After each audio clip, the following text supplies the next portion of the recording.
Hello and welcome again to the Pop Council podcast. We had a little technical difficulties this morning, but we are the show that covers everything in pop culture. Each week on this show, we will discuss topics in the geek world, as well as various fandoms such as Disney, Marvel, DC, Star Wars, theme parks, and everything in between. I'm Jami, Philbrick, entertainment journalist and critic for We Live Entertainment and member of the Hollywood Critics Association.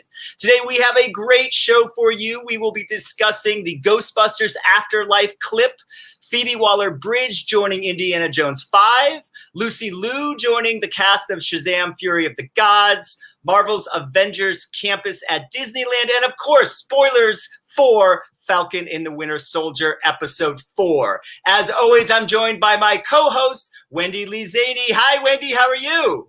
I'm great. Happy Monday. Thanks for everyone for sticking with us. Apologies again for that, just a quick technical difficulty, but what is a Monday without technical difficulties? I know. It's a great way to start a Monday. Now there will be no more problems throughout the rest of the show. We are good.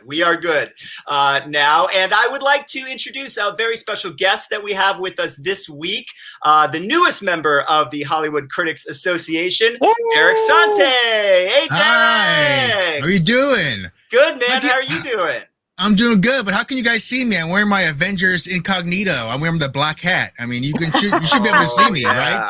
I thought it was Nick Fury. I didn't know. Yeah, you have an eye patch. You wear the plain cap. They can't see you. That's what I understand. They can't tell That's who what you I've are. learned from the MCU. Yeah. Yes. That's true. They've all done that. Wanda's done it. Everyone. The only thing I didn't want to wear was a big leather bomber, because that's what they all seem to wear too, like a big leather jacket over a tight T-shirt, and I'm like, it's too hot for that, so I'm just gonna go with that. Sipping coffee incognito. You are describing the Winter Soldier's fashion style. Thank you so much, Derek. Tell the people a little bit about yourself, what you do, where they can find you, all that good stuff. Sure. So I am a film critic, TV critic, as well as a reporter for entertainment. I'm living in LA and Las Vegas right now currently, but you can find me with my brand is Review Nation at Review Nation. I'm also on TV stations, on some Sinclair TV stations, as well as online for a couple places. My past includes red carpets with Jami over at Toronto, Sundance, South by Southwest. I've worked from everyone from Regal Cinemas to iHeartMedia. I produced Seacrest for a while. I mean, I've been around here and there. So wow. I'm just a boy asking a girl to be quiet while we watch the movie, really, is what I'm here for. Derek has been my longtime red carpet buddy at film festivals, Toronto, and Comic-Con and all that stuff. So it's great to have you as a member of all the highs and lows of Jami. No, mostly lows. But it's great to have you as a member of the Hollywood Critics Association. Congratulations, and it's great to have you on the show today. Without any further ado, Wendy, we've got so much to talk about, full slate here today, so let's get right to it. Falcon and the Winter Soldier, Episode 4 this past week. Another great one. It's really speeding along to the conclusion with these final 2 episodes coming up. And there's a lot to talk about this week. We had the return of the Dora Milaje. We had the death of Battlestar. Battlestar, we barely knew you. And so a lot to talk about. But the thing that's on everyone's mind that was blowing up the internet over the weekend is, of course, the smash heard around the world. Cap kills. John Walker, the new Captain America, takes the super serum, the last one left, we think, after Zemo destroys them all, takes the super serum, and then after Battlestar is killed, in a rush of emotion in front of the whole world with everyone with their iPhones out, ends up killing one of the flag smashers, the one that was closest to Carly. So, Wendy, let me begin with you. What are your thoughts on specifically this, and where it's going to go in the series? What will we do now that John Walker is a killer?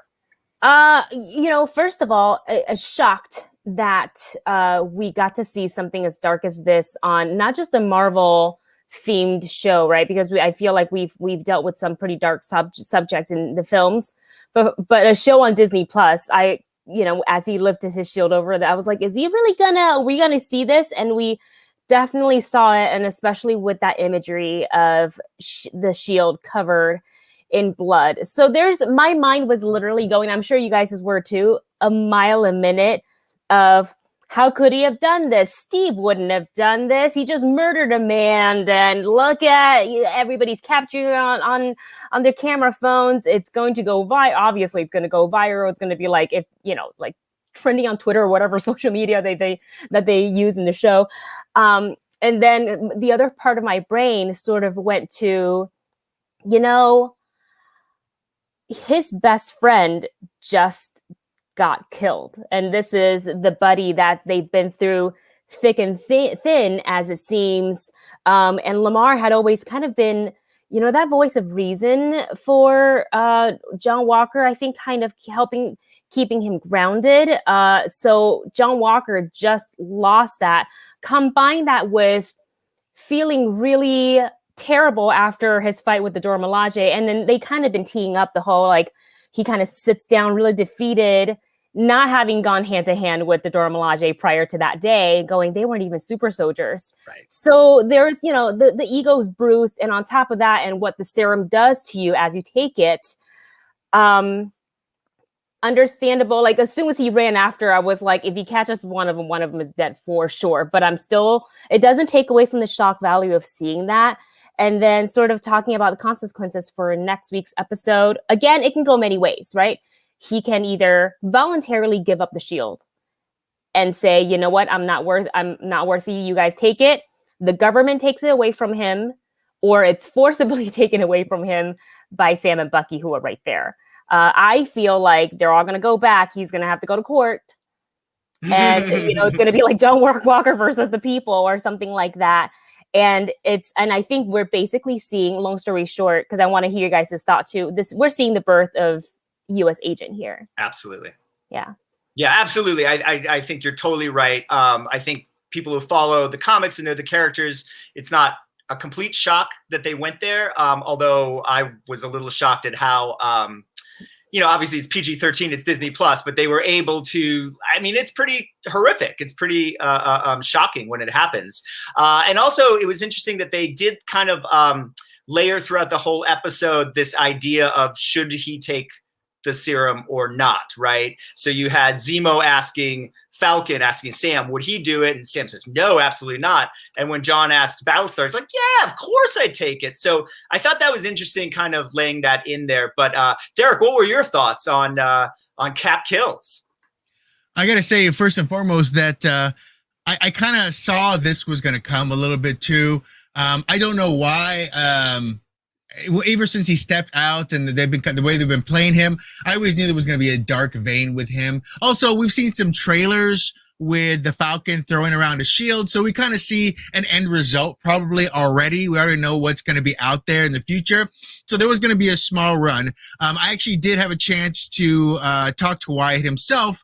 And while I do like the guy, he almost doesn't seem like he's really into it. He was trying to be quiet about a lot of things. I even mentioned USA agent during our interview, and he was very mum's the word about everything. So I kind of feel like that was going to be the way we were going to move forward. And then even through these last couple episodes, especially this last one, where he starts out kind of saying, would you take it? And him losing to a superpowered girl, or people from Wakanda who don't even have the serum. That kind of led the road to where we were going to go one way or the other. And then, do we know that Battlestar is dead? Do we know for a fact? That's a good point. That's a very good point. I don't remember seeing, like, he kind of did it, but he's not a doctor, and he could just be like really messed up. But I don't think he's necessarily dead. If he is, it's a very, very quick death for nothing. But Marvel's been known to do that. So I guess my point is, though, that I don't know if he's dead, and I don't know what's going to happen with that. As for the ramifications after this, it's going to have to open up with a worldwide, blast broadcast everywhere. And there's going to be a lot of people who are happy that the shield has been tainted. So I don't know. We'll have to see what happens as we move forward here. But those last shots of Falcon and Winter Soldier just looking on, that's going to be a thing too. So our real question is going to be, when do we pick up after this episode? Is it a minute after, or is it like something where it's like a week after and they're still like watching the TV, like, oh my God, this is happening? So I don't know exactly. That's gonna tell us a lot where we're gonna go. Yeah, that's interesting. I would sort of assume it's going to pick right up with the next episode, but we don't know. And you're right. We have seen, in fact, I believe Disney released sort of a trailer for the last 2 episodes today, where we do see them confront John for the shield. And then Bucky is sort of training Sam with the shield. So that will be, so we kind of know that's coming. And then as far as Battlestar, that's really interesting because he is a Bucky. And we know from the comics, Buckies don't die. Bucky's come back, right? But I think that we have to assume that John believes he's dead, right? Like they believe in that moment of the episode. That's the trigger. Right. And I agree that like, absolutely, we may find out down the road Battlestar's not dead, or, you know, they find some way to bring him back to life. I mean, you know, it's the Marvel universe, but, Rhodey fell from 1,000 feet and he's still okay walking around now. So, I mean, he could, get the Rhodey treatment for sure. Yeah. I personally don't want Battlestar to die just because I liked his character so much and I felt like we didn't get enough time with him. I know it's not a Battlestar show, but I'm just kind of thinking about, you know, the next phases of the MCU and like how cool it'd be if he continued on with it. But I understand why if we had to say goodbye to Battlestar in order to kind of give John Walker that arc. But it's also kind of to Jamie's point, it's John believed it. He didn't, and kind of to Derek's point too, he's not a doctor. He was, you know, feeling a lot of things at the moment. You know, it's just kind of like he looks dead. He's not waking up. I got to go after these guys before they get away and catch up. Right. Well, and that's the thing too. I mean, as much as we want to focus on him too, you know, it's like me for WandaVision. I wanted Jimmy Woo's a show. You know, I want to watch him go off on his own, but that's not going to happen. That's how they're doing. And they threw a lot of different people their way, and we didn't necessarily know where they're going to go. Sometimes it's deeper. I mean, we all thought Mephisto was going to come into WandaVision, and that didn't happen. So, I mean, they could go different ways and make it so much simpler. Sometimes we go so many layers deep that we get kind of convoluted with our own kind of reality that we create, more than maybe just following the show like a regular fan would, someone who's not as in-depth to comic books and things like this. Yeah, that's an interesting point, because I've heard some of, I think, the creators of both WandaVision and this show talk about how there are things that fans pick up on that they're like, we didn't even know that was a thing. We had no idea. Like, oh, that, you know, I think Mephisto is one of them, you know, from WandaVision. They're like, I don't know why people kept thinking that. Like, we didn't have any thoughts about that. So that is interesting. Well, another great moment, and we touched on it a little bit because it does relate to John in the film, was the return of the Dora Milaje. And I think we really got to see how badass they were. And I loved, you know, what John says about, you know, they weren't even super soldiers and they just take John down. And I also like their line where I think someone says, you don't have any jurisdiction here. And they're like, wherever the Dora Milaje find themselves, we have jurisdiction, which I thought was a great line. And the fight sequence was awesome.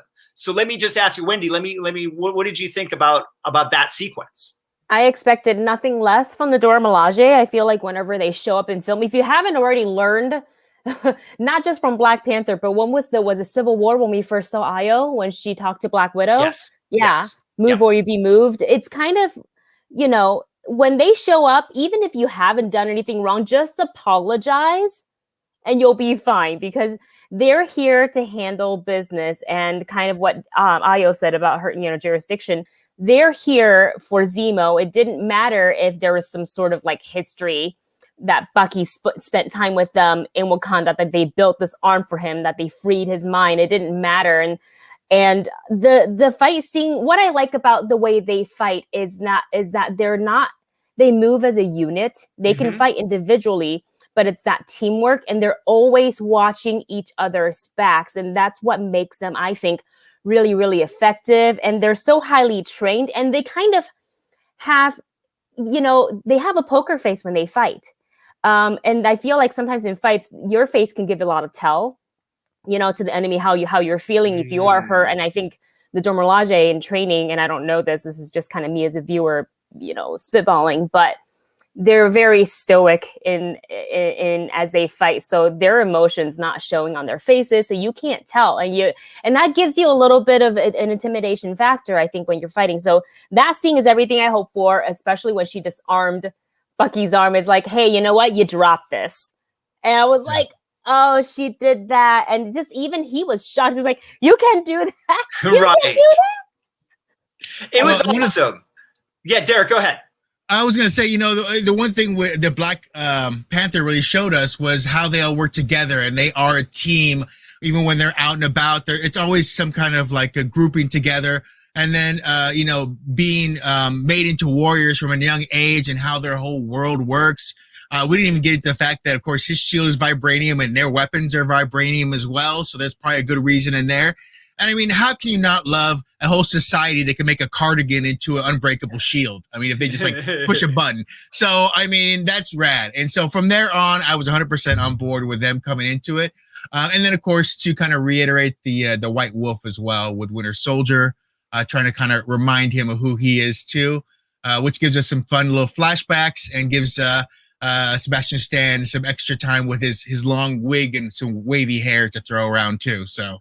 Yeah, I love the way that, like, right away you could see the difference, right? Like, you got Zemo as well, but Zemo and Sam and Bucky, they know what's happening. Like, they totally respect the Dora Milaje and aren't going to mess with them. But it's the new Captain America, Walker and Battlestar, who are little, not as respectful as they should be. And they don't understand what kind of an ass kicking they're about to get. And really cool move with the arm. That was awesome. Yeah. As well as the spear into sort of the hook of the shield so that John's arm was locked into that table. I thought that was a really cool move. And of course, Zemo just sort of sneaks back and kind of slithers away, which was awesome. Right. I want to mention a little bit about, I thought that, Zemo's so good.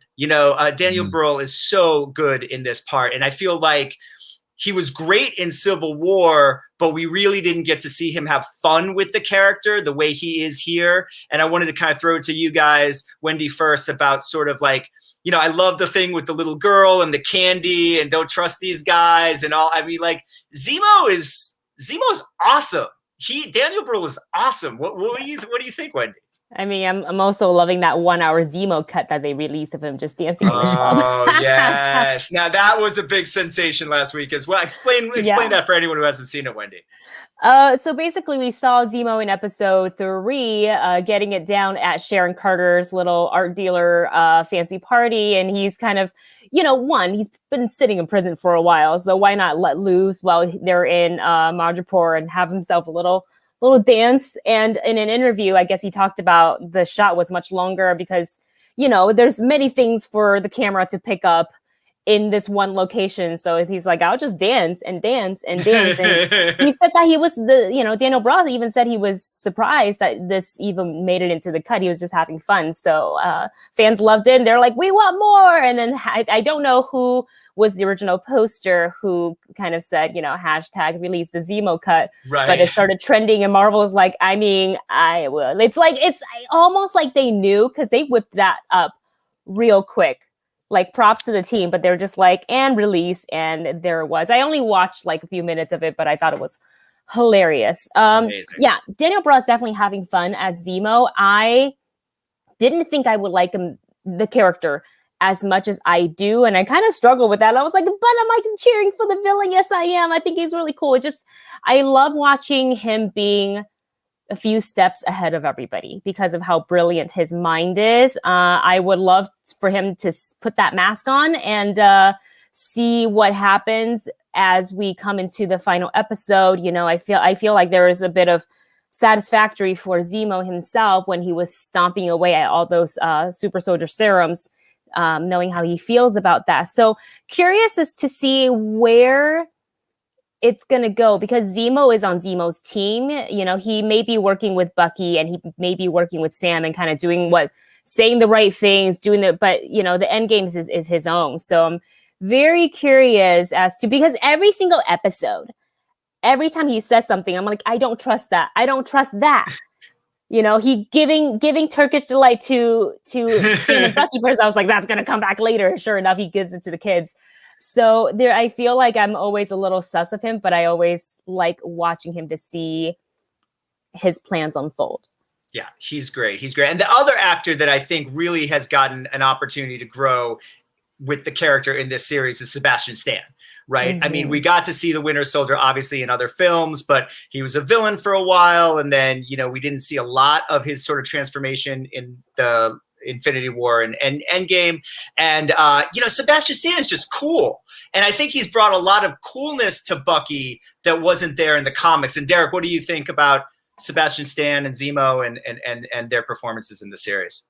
Well, I have a couple different thoughts about it. First of all, I heard Turkish Delight. All I think about is Lion Witch in the Wardrobe. So that's first thing I think of automatically. Right. The other thing, I look at Daniel Bruhl now. I don't know what's the coat or the look or something, but any Kids in the Hall fans out there, he looks like Bruce McCullough. So I'm gonna jump that off too. So if you see it and someone sees that connection, go ahead. The dance, I first thought of Mike Myers and SNL and Sprockets. So that's what I want to see, is like Sprockets dancing everywhere. And really the biggest note too, that I'm glad that the writers actually paid attention to kind of make sure the character stayed right, was the fact that he destroyed the serum instead of taking it. Instead of even that option to look at it, to take it too. Like that was 100% for the character, and they kept it exactly where it should have been, and I'm really happy about that too, because it could have easily been a super soldier Baron Zemo. It could have been, and we would have all just accepted it. But the fact that they kept it with him really held his beliefs in check, and I really, really appreciate that with the writers. As for Sebastian Stan, I think he's doing better each episode. I think he's trying to find that midway between a smirk and being just the party pooper in the corner.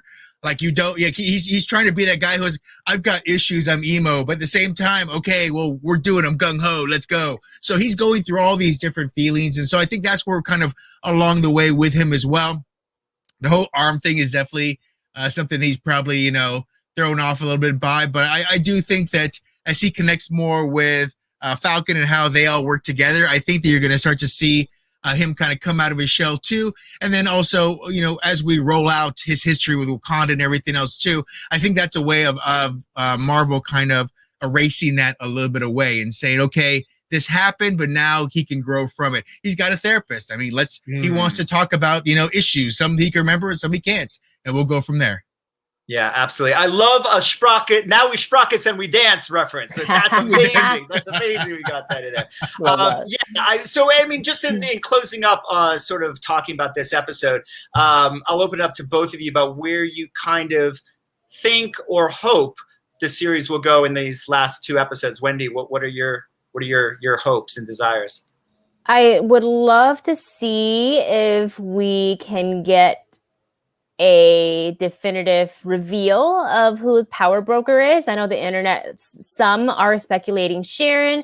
I feel like that's might be a little on the nose, but also she's a spy. So it just, if she assumes a role like for the job, it just wouldn't surprise me if she is. But I've learned a lot from watching WandaVision. Jami and I both have, you know, from speculating. Literally, we went from Mephisto to Nightmare to who else did we say?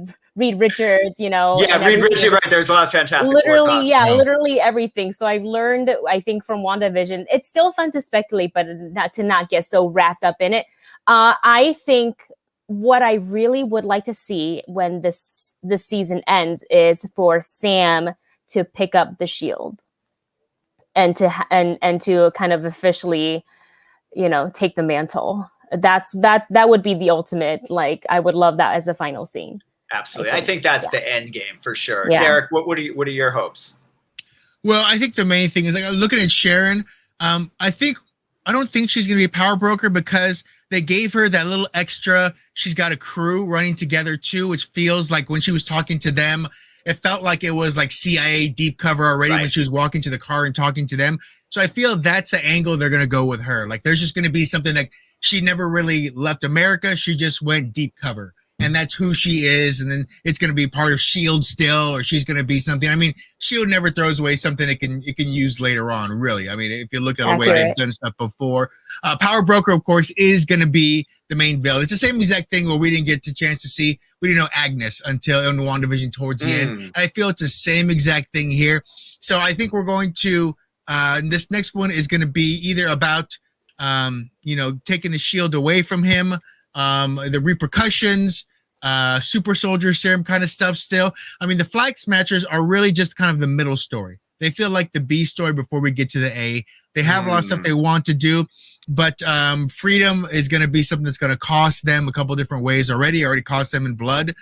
So I think that there's going to be a couple things there, but I think the Power Broker is going to be the next level, and there's going to be a little bit of time because as much as the shield is cool, it takes a little time to learn how to throw a shield. It's not like hey, look what I learned. It's just like riding a bike. Like, it's not that world. So to learn how to do a shield, to do it correctly, how to knock it between 18 different things, which, by the way, it must have like the best curve ever because this Walker, a character already knew how to throw it and he could bounce it off everywhere already. So I don't know if it's just Nerf and we're just like, this is just the way it works. So let's go. Like it's, and actually it's funny too, because they actually do have a Nerf version of the shield they use when they throw stuff and everything as well. So yeah, so that's one of the versions they have that they told me about. So yeah, there is some stuff in there, but yeah, overall, I think it's going to be about that. But I think we're about halfway through, but I think we're still going to have a lot of stuff to do with the Power Broker and find out where it is. Flag Smashers will stay along,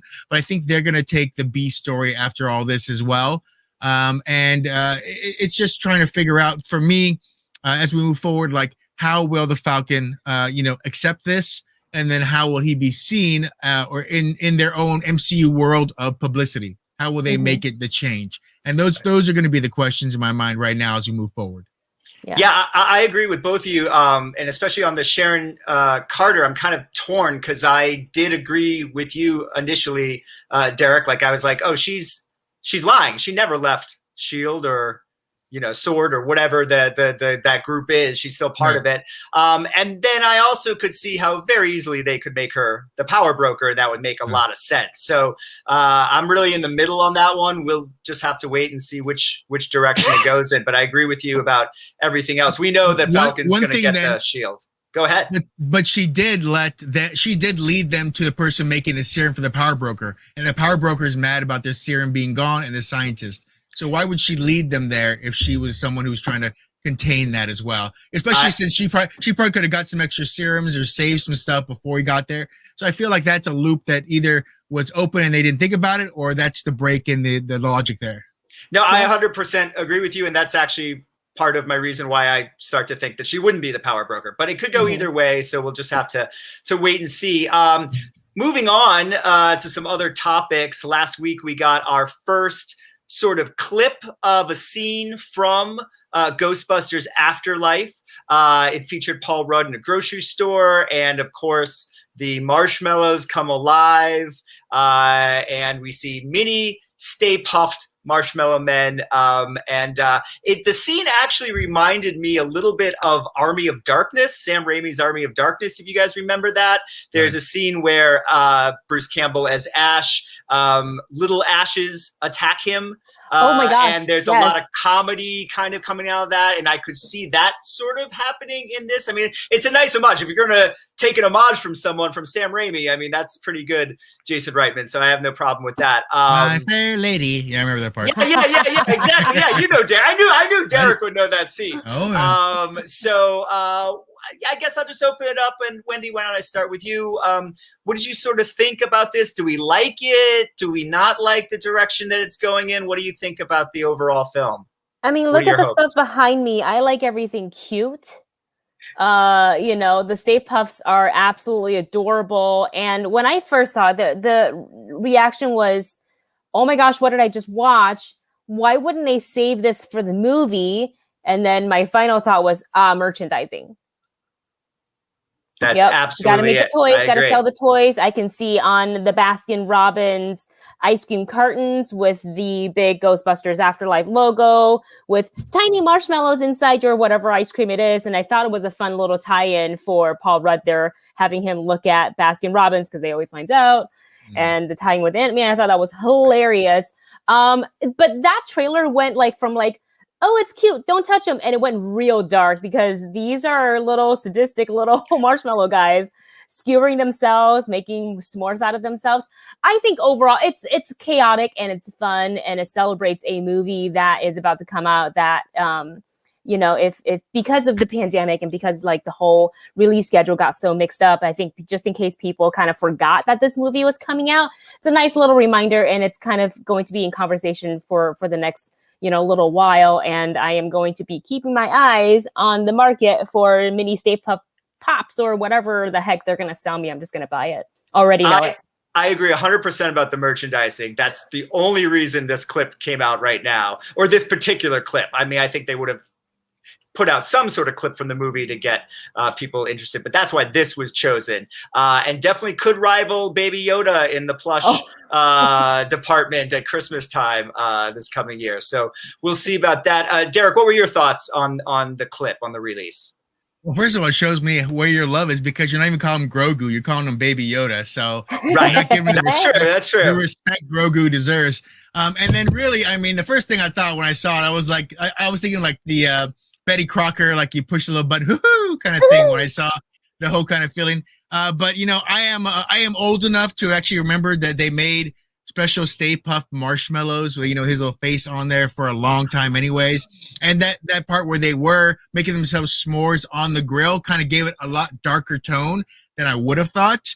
But the thing that I really, really noticed was the fact that as he broke through the bag and he was coming out, they start to do that Ghostbusters sound effect reveal, that dun dun dun, right, where they cut it off in the middle.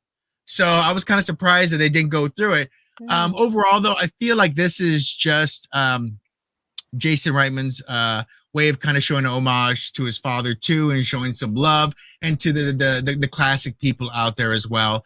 And I that's why I feel like this episode is this little piece is just to show them that. It's still something fun. It's not something crazy. We're not going to reinvent something. We did that the last time when we did all female Ghostbusters, which is great. But this is kind of a continuation of the world and the people we know, and kind of going from there.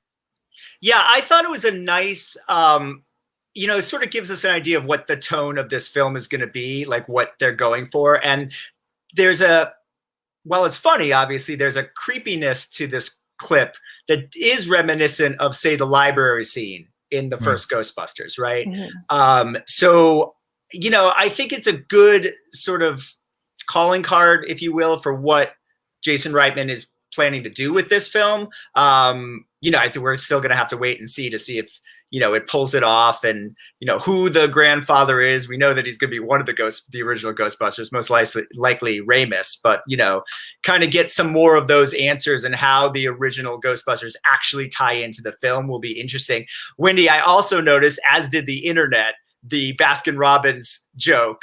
Now, do you think that's something that was written in? Paul Rudd just said like he's in a grocery store and he says, oh, hey, you know what we could do? Because that ties into my kind of thing, or was it something that Reitman did? Like, where do you think that comes from? What do you think, Derek? It's a sponsor. It's a sponsor. I mean, that's interesting. Yeah, no, I mean, if you look at the first scene where he goes to get it, all those product placement was perfect. You saw every logo of Baskin Robbins behind him when he opened it. Like, I'm really good at watching that. Anyone who wants to train, just watch a Michael Bay movie, and you'll be able to see every time everything in there. And Baskin Robbins was perfectly, and there wasn't one missing. Everything was 100%. Well, no, it's product placement, and it's going in. Yeah. Here's the larger question, and let's assume that you're correct, right? That it is product placement.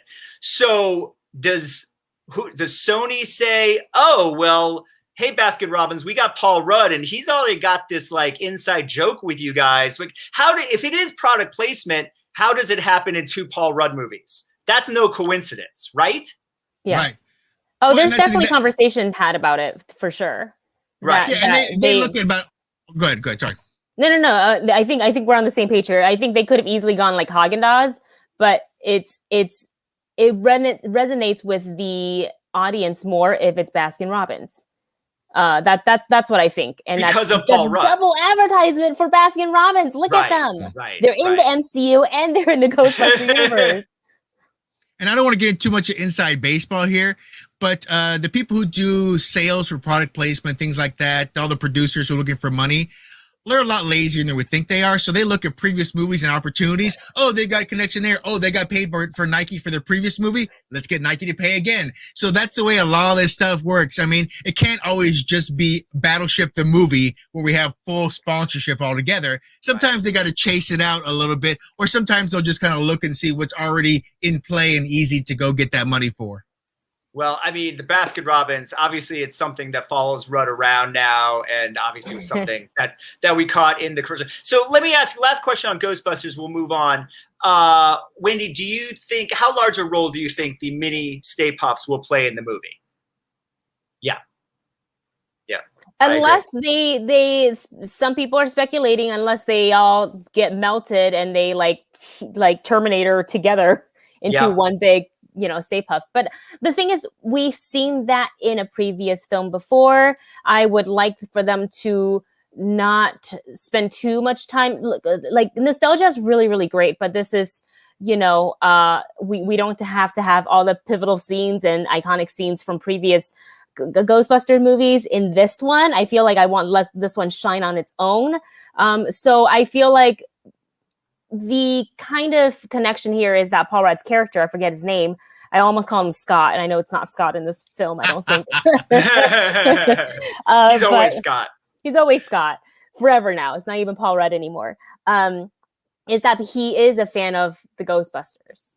So I think that's kind of why that they're all kind of together in the scenes, that he would recognize the Stay Puffs if he follows their history of catching ghosts. Yeah, I hope that they're sort of just like Slimer was in the original, like kind of just like a comedic, in one or two scenes, and not the major thing. And unless they're like the Groot kind of comic, what is that? Yeah, comedic relief, kind of pop up here, a little joke. Right. That's the most I hope for. Derek, go ahead. Well, I do think it's it's just a little small piece. I think they're not going to really go to it a lot. The only thing I could think of that they would move forward on would be if they carried one with it, kind of like how Chewbacca had the little I think porgies. Porgs, yeah. Porgs. Right. It might be a little porg they carry with them, who has kind of a comedic relief, kind of moving forward too. But that's the only way, because this is not the bad guy. The kids have to deal with the bad guy. I mean, that's the next generation. All these things coming forward. This is just a fun way to show things are going crazier, and this is just one of the next levels they kind of jump to. Mm-hmm. Absolutely. Moving along, we've got some big casting news, a couple of casting stories. One that happened on Friday is that Phoebe Waller-Bridge will be joining Harrison Ford in James Mangold's Indiana Jones 5. So that's very exciting news. Great actress. Curious what role she'll be playing. They haven't announced that yet. So let me just open it up, and I'll start with you, Wendy. How do you feel about this casting, and what do you think it might mean? I love her so much. If you haven't watched Fleabag, this is not to you guys. I'm sure you guys have already watched it. For the audience who have not invested in Fleabag, please do. You'll enjoy it. It won awards for a reason. Also, Hot Priest. So there you go. All the reasons to watch. I am wondering which direction they take it. My first knee-jerk reaction is, I hope they don't make her like his daughter. Right. That's not what I want. I would hope for her to be kind of an up-and-coming archaeologist, kind of sort of not exactly like Lara Croft, but something similar. And either their competition kind of butting heads, she's young and she's got maybe different technology that she uses, and like, what do you know? And I know better, and look at all the accolades. I don't know. I'm making this up in my head. And they eventually have to work together to chase after whatever it is that the film is going to set up, or she is under his tutelage. That's the other angle. I'm kind of hoping for the second or third one. I don't feel like we need to connect everybody to Indiana Jones as like family. I really don't feel like that's necessary. We saw that with the previous film. Right. And I'm not saying Indiana Jones shouldn't have kids. He can absolutely have kids, and they can. I feel like he has kids a lot of places. First of all, but yeah, right. And they can absolutely follow in his like footsteps, you know. But it's like we don't need to see that in every movie, and unless if they do it, then hopefully they make it interesting. Wendy, I couldn't agree more with you, and I think it's great casting. I love her. I also find it a little ironic that she was in Solo. Oh, that's right. She was in Solo. Yeah. Of course, not with Harrison Ford, but the role that yeah, exactly. And I absolutely, 100% do not want her to be a love interest for Harrison Ford, because that would be a terrible idea. And I also don't. No, that's a bad. Get grandpa up on that. Bad look. And the daughter thing, I think that we've seen that, we've done that with Shia, like the son thing. Like I agree with you 100%. Like I want her to be the new Indiana Jones, right? Like I want her to be the rival, the upstart, and exactly as you described, they have to team together to find the MacGuffin, whatever that might be. So that's kind of the way that I'd like it to go.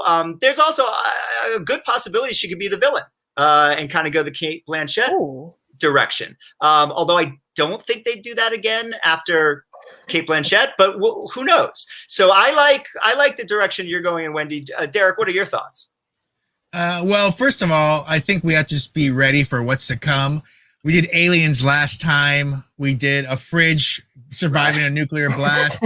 So I think this time is all about going. The people made money off of that nuke the fridge thing, buddy. I think this time we're going into Hollow Earth, and maybe they're gonna have him like stuck in some tires and go down a hill or something. Like I don't know what's gonna happen. It's just gonna be one of those things that tickles the Spielberg producer aspect, I guess, one way or the other. But as for her, and I don't think she's gonna be a kid. I think Mutt Williams was enough for all of us. I think, and I'm glad. I really, really hope there's no surprise that he's out there somewhere. Like I don't even want Indiana to mention that he's out there. Right. I want him to mention it, just like we named the dog Indiana. It happened. It's gone. All right. It's out there somewhere. So the Mutt is out there as well. And so that whole stuff is gone. I do think that she's going to be someone who is a separate part. I'm not sure if the villain. I think she can play a villain, and I think it's not even necessarily because of Solo. I think it's because of how great Fleabag is and how good of an actor she can be. I think that's where it's all going to come into play, and the fact that they're kind of spotlighting her is really going to be something that makes it into possibly a Cate Blanchett, but I don't think so. I think we're going to get something different when it comes to a complete villain. But she might be someone who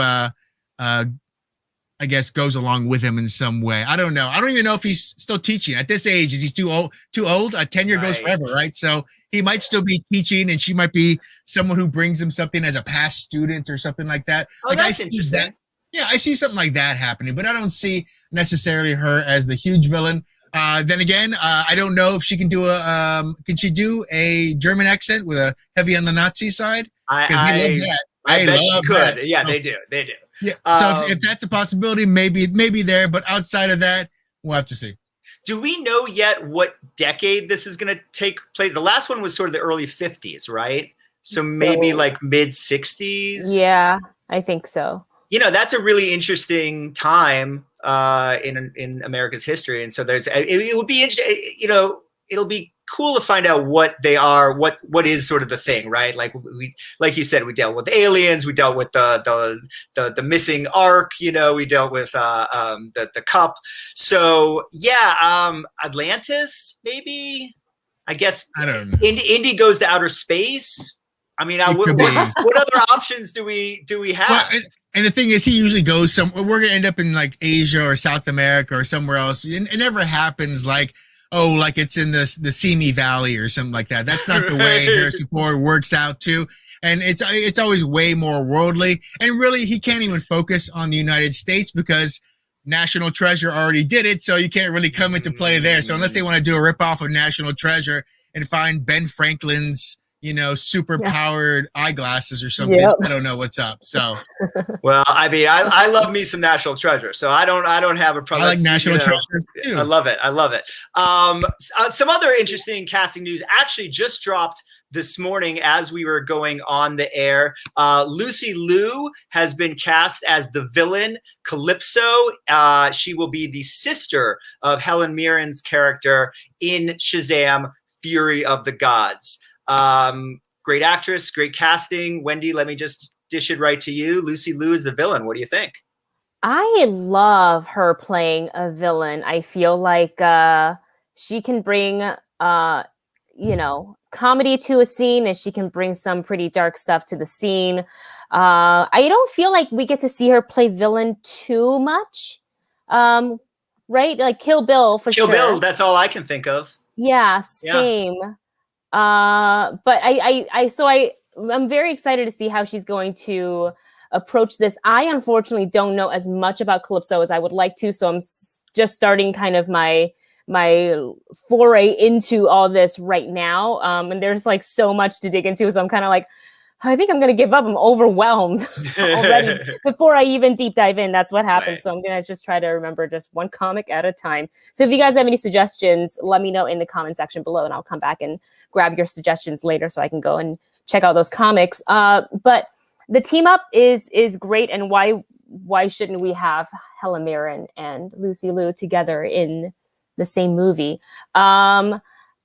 I am curious, as they're giving us then two villains, Calypso and I think Hespera is the name of Helen Mirren's character. Yeah, and I guess that makes sense if Shazam is going to have his team. Well, that's the question too. We don't know that he's going to have his team. It could be like the Green Lantern Corps, like they went to different places and so they deal with different things. But this is a god as well. So I kind of feel that the way the villain's going to work is the same way as Wonder Woman 1984. We got our Cheetah over here, and then we got our Max Lord over here. So I feel like it might do that. We had the bigger issue, the one who's kind of all the power over here, and then the physical one. Because unless Helen Mirren's been doing some Pilates and working out, I don't see her, jumping on some strings and jumping off walls and, doing some big action. So who knows? Yeah, it would be interesting. You just made me think like Helen Mirren could maybe be more of the sort of, like in the way that Shazam had the god Shazam, that the wizard that gave, so maybe she's the wizard for the bad side or something like that. I don't know how exactly they would tie in. And I'm not 100% sure that these are even characters from DC Comics as much as actual Greek gods from mythology that they're tying in, that very may well have been represented in some comic book at some point. But I think they're more sort of Greek god characters than DC characters proper. Right. And they're kind of mixing those together because I think Helen Mirren is Hespera. Yes. That's her character. So that's definitely something. So they're bringing on the Pantheon in with a different kind of Pantheon as well. And so I think we'll have to just kind of figure out where they want to go through all that too. And like I said, if they're going to bring back the rest of the Shazam team or not is really going to be a question as well. So I don't know what's going to happen because in every DC, it's either just Billy Batson by himself. In DC Animated, it was a group of kids who came together, like 3 or 4 kids who became Shazam when they were together. So there's a bunch of different aspects. And so this is a different world that David, the director, has kind of put together. So we'll just have to see where they go with this and how big they want to make it. And then from there, is Shazam something that's going to lead into, Black Adam, right? One can only assume that at some point, Black Adam and Shazam, the two franchises will come together. How that's going to happen, we don't know, but one can only assume since, Black Adam is essentially, the Green Goblin or the Joker or whatever Lex Luthor or whatever you will to Shazam. So, it would be hard to believe that they wouldn't match up at some point. And I mean, gosh, that would be really cool to see, Dwayne Johnson and Lucy Liu and Zach and Helen and all of them and their superpowers together. Like that would be, I think, really cool. Well, with a few minutes left, there's something, Derek, we like to do on the show. It's amusement park time. We're going to talk a little amusement park news, and which is why Wendy's so happy. It's her favorite thing. And we had the announcement this week that Avengers Campus, the new Avengers site at Disneyland, will be opening. I believe that date is June 4th. June 4th. Yeah, so that's a lot sooner than we think. That's we're going to be getting up on it really quickly. Wendy, how excited are you for this? What do you know about it? Can you tell people a little bit more about what this is? Absolutely. So Avengers Campus will be basically at Disney California Adventure. There's that photo that Jami, I think you just put up. Basically, it looks like the Avengers, like the building, the main building there is sitting just off to the side from the formerly known as Tower of Terror. Currently now is Mission Breakout Outbreak. I kind of flipped the name, but it's going to have a lot of stuff that we've already seen in the MCU. You can go to the Pym Test Kitchen to grab yourself a bite. They have kind of oversized food, and they have smaller. They kind of make it look, because playing with the particles and stuff like that. Right. So little tiny food, really large food. They will have what looks like a Sanctum Sanctorum, which looks really cool. It's going to be, from what I understand, super interactive. There's going to be the Spider-Man ride, the name that escapes me at the moment. But this is all just and they've been working on this for a long time. I think when they made the decision that they're gonna, say let's do Avengers Campus, they've started to. And if you go into that sort of area where the towers are, the Tower of Terror / Mission Breakout, you can see little hints on the ground there. Like there was kind of like a hidden in the plant area, the Avengers A symbol. I think that's what I remember. And that was there for a long time. And it's just the sharp eye, Disney fans are kind of like, oh. And then when it was revealed that they were doing Avengers Campus, that, it's kind of now, oh, I get it. So we know Disneyland is opening up, I think, at the end of this month. But from the people who have been going for their food beverage event called Taste of Disney, you can't actually go into Avengers Campus because it's all boarded up. So right now people are jumping up because they have that wall, and they take their camera phone and they're like, trying to peek in. So I'm glad that they released these photos, because I'm 5'1", so it doesn't matter how high I try to jump, it's not happening. This just looks really interesting, and they're also going to have very similar to what we've seen with already right now in Disney California Adventure, or I guess in 2019, is you can do meet and greet with various heroes. So you can meet Black Widow, you can meet Black Panther, you can meet Thor, Captain America. And what I'm most excited for is I think they're going to have, if you watch, it's on Disney Plus, and it's like Inside Disney or something like that, where they kind of take you behind the scenes for some of the stuff. It could be anything having to do with Disney theme parks or TV shows or films. And it was an R&D look into these animatronics, but they fling them. They're testing the flinging. And when I was watching, I was like, whoa, those poses look quite similar to a certain web slinger that I know. So I'm wondering if they're going to have some sort of a show, and they're going to, or periodically have Spider-Man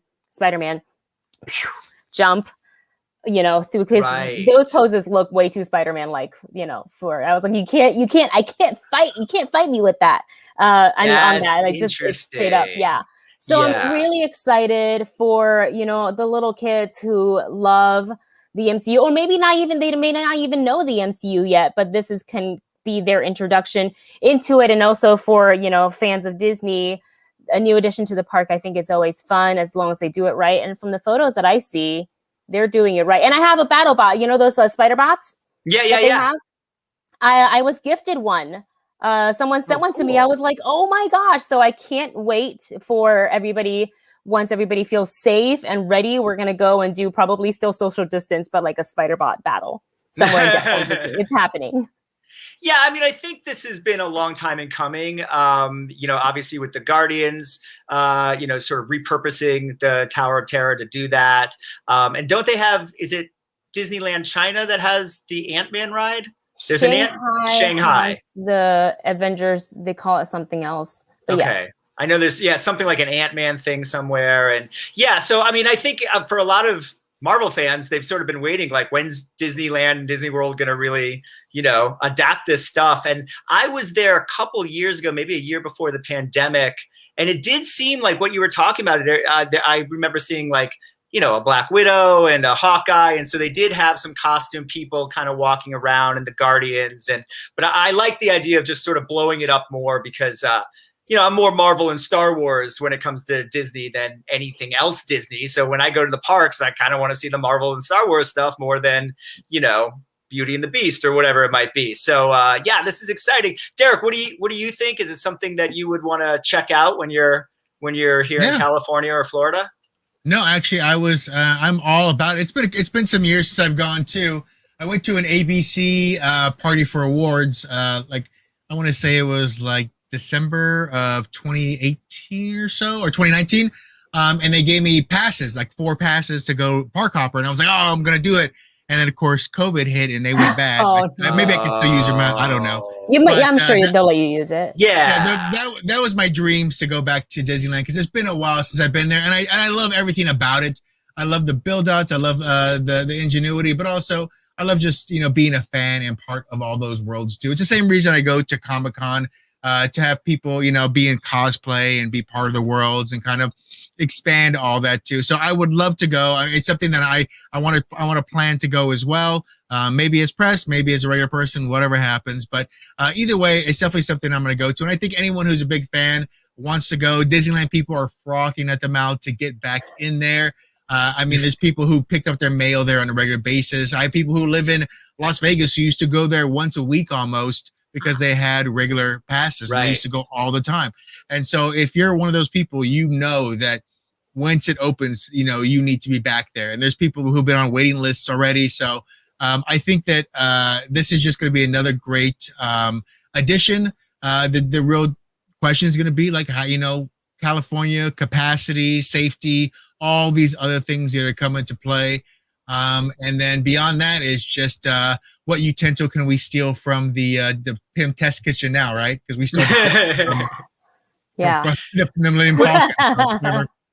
Wendy, let me ask you this, because you're a huge Disneyland amusement park fan and Marvel fan. If they were to add another Marvel-based attraction, ride, whatever, what character or film would you want to see that from? Right now, I would say a ride based on one of the heroes. Yes, sure. Okay, I want 2 things. Okay. I want like I don't know how I can make this. I'm trying to like put my Imagineer hat on. I would love to see Black Panther, like the world of Wakanda. Yes, yes. I'm not sure exactly how I'm gonna like design that ride, but another one for a more thrill ride is Iron Man, like called it the Flight of Iron Man. Ooh. And I don't know if you ever gone on Tatsu at Six Flags Magic Mountain, but you sit on your stomach in like the Superman fly position. Okay. So I know it's not, the park isn't, big enough for like a giant ride like Tatsu, but they can simulate it. So you can still have your guests safely strapped. You don't have to worry about like, having them this high up and then something, knock on wood, fails, but they have a lot of simulation rides where you can have them up on their, kind of harness and lay on their belly and then. I like the idea of Wakanda. I'd like to have like a Wakanda street. Like I could walk through Wakanda, right? Like the way they do with Harry Potter Land, right? Like I'd like shopping in Wakanda. The ride that I'd like is Ragnarok. I would like a ride that takes you through, like, how when Thor gets in the chair and Goldblum sends him, and it's sort of that like initiation orientation of what this world is. Like I'd like the ride to be like that, and you get that color scheme and that music, and then you meet the Grand Master, so you get a little Goldblum in your ride, and then maybe you have to fight the Hulk in the tournament thing or watch that. Maybe the way they do if you've ever been on the Fast and the Furious ride at Universal, like it's basically like here? Yeah, the one here, like you're on a bus and you look to the side and it's sort of screen set up so it looks like Dom and the gang are racing next to you, but they're not. Like maybe they could do that kind of thing with Hulk attacking, or King Kong. They do it the same. It's the same ride with King Kong. So maybe they could have Hulk's, Hulk smash and the big green thing comes through or something like that. So that'd be fun. I don't know. That'd be pretty awesome. But I definitely, for me, I'm going to wait a little while until I get my vaccination and everyone's, we're back to normal a little bit before I go to Disneyland. But that's definitely something I'm going to want to check out. And we want to thank you all for checking us out this week. And thank you for bearing with us during our false start this morning. But I want to remind you that we are just one of the shows the Hollywood Critics Association has been launching this year. So make sure you hit the subscribe button down below, like this video, and tune in to Pop Council every Monday at 11 a.m. Pacific time. We also have Horrifically Horrifying on Wednesdays at 11 a.m. with Heather Wixon and Kevin Taft. What to stream on Thursdays at 11 a.m. hosted by Morgan Rojas, and What's Trending in Hollywood Fridays at 11 a.m.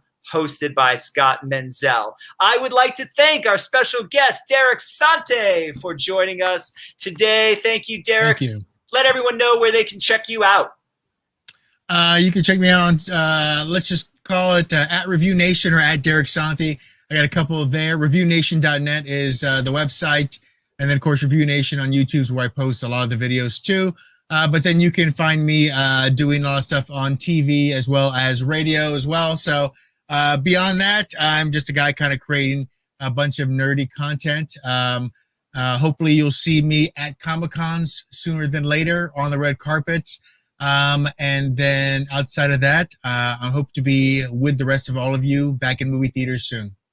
Hopefully. Wendy, great show. Where can everyone check you out?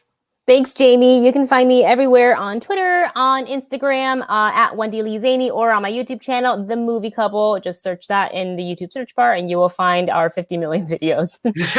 Awesome. I can't wait. And I'm Jami Philbrick. You can find me on Facebook at my name, and Twitter and Instagram at Philbrick. Thank you all for joining us this week, and we will see you next time on the Pop Council podcast. Stay nerdy. Bye.